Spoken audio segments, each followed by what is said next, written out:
শুভ দুপুর বন্ধুরা, good afternoon. আমাদের তো এখন দুপুরের খাওয়া দাওয়া কমপ্লিট হয়ে গেছে। এখন বাজে 2:10। এরকম টাইমে আমাদের প্রত্যেকদিন খাওয়া দাওয়া হয়ে যায়। তো তোমাদের কাদের কাদের দুপুরের খাওয়া হয়ে গেছে কমেন্টে জানিও। আর আমি আর আমার মেয়ে প্রত্যেকদিন দুপুরে খাওয়ার পরে কি করি সেটা আজকে একটু বলছি।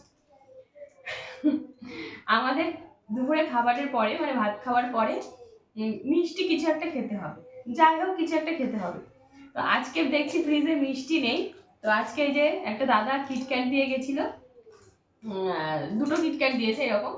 তো ওর আর আমার এখন আমরা দুজনে এটা ভাগ করে খাবো, বুঝেছো? তো এরকম অভ্যাস কি আদৌ কারোর আছে যে দুপুরে খাবার পরে তোমাদেরও কিছু খেতে ইচ্ছা করে, মিষ্টি জাতীয় কিছু? আমার খুব ইচ্ছা করে, আমার এবং মামামের দুজনেরই এরকম হ্যাবিট আছে।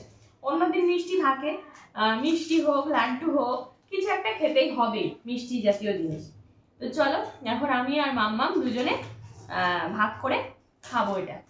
শুধু আমরা দুজন না, মানে আমরা বাড়ির সবাইকে দিয়েই খাই, কিন্তু আমরা একটু বেশি খাই।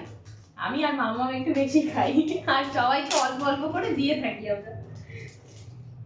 চলো ফ্রিজে রাখবো বা শেয়ার করে দেবো। তো চলো বন্ধুরা, টাটা।